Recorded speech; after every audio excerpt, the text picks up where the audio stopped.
Inspired by the likes of Marie Kondo and the Minimalists, many of us are trying to live with less.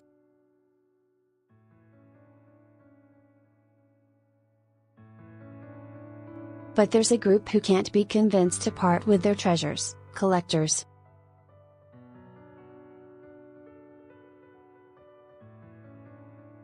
Collectors are different people, said antique sewing machine collector Les Walsh, who has about 150 machines dating back to 1863.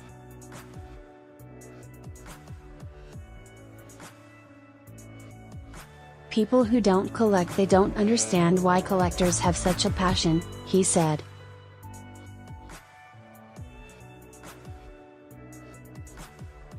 Mr. Walsh purchased his first antique machine 20 years ago to add interest to his sewing machine dealership.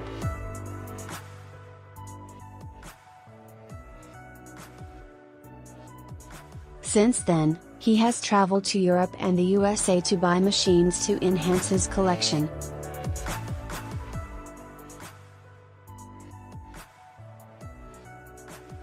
The former Air Force aircraft engineer said he found the mechanics of the vintage machines fascinating, but it was the seeking and sourcing of his next treasure that thrilled him.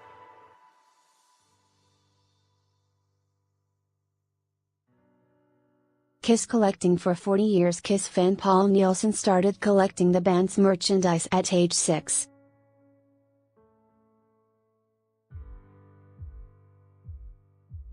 He said in the late 1970s shops had aisles full of Kiss merchandise. They were on cereal boxes and had their own confectionery lines.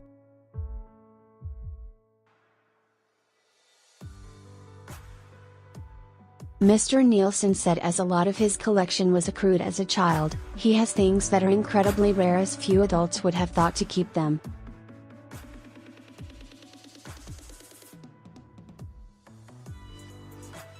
As a kid I did cut up magazines, I did put posters up on the wall, Mr. Nielsen said.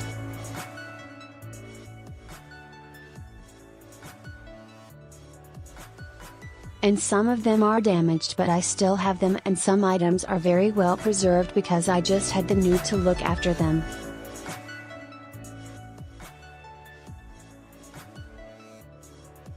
The function of collecting. CQ University community psychologist Paul Duckett said there was a wealth of psychological research into the motivations of collectors and the function of a collection.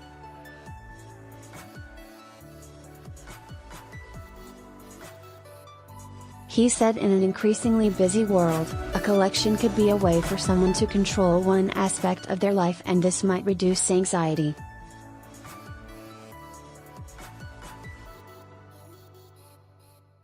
External link, related story. Australia's largest vinyl record collection. Dr. Duckett said collecting could give you a goal to pursue and could be a way to connect with other people.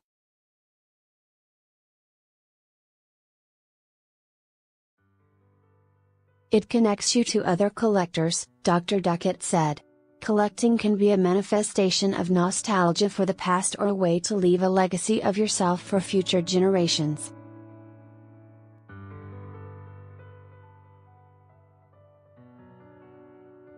For Mr. Nielsen, his collection is a way to revisit some of his childhood experiences.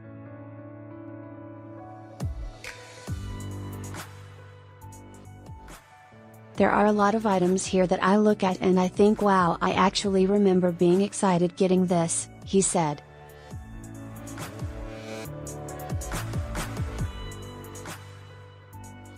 Most of my collection are items that I bought at the time when they came out, Mr. Nielsen said.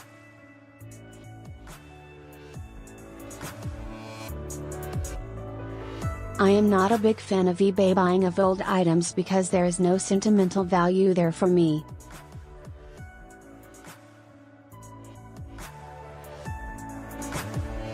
A fun kind of superannuation. The growth of online commerce has seen an increasing trade in rarities.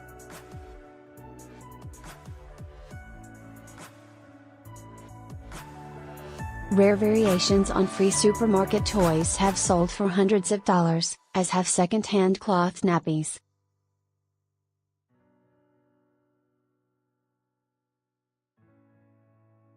Photo: rare versions of mundane items can sell for hundreds of dollars on online marketplaces.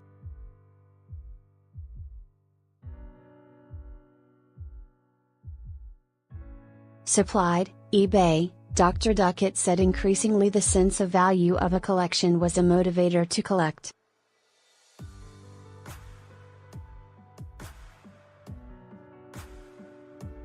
And your collection can actually be worth something, is almost like a sort of fun version of a superannuation scheme.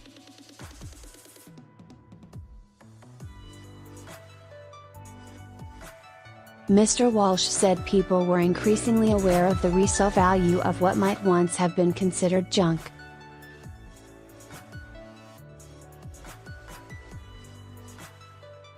Old things going to the dump isn't as common as it used to be because people realize now that a lot of that old stuff they used to take to the dump could be worth something.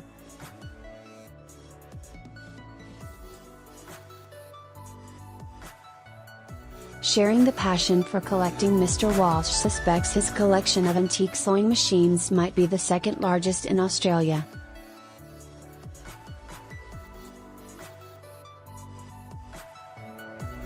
He has transformed one room of his house into a display area for the machines, which he hopes to open to the public as a kind of museum.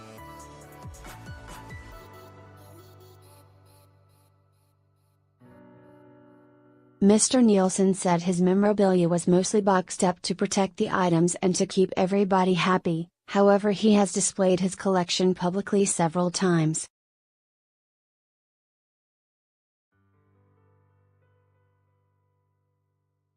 I like that side of it. If there's an opportunity to display it and they are looked after, I'm all for it, he said.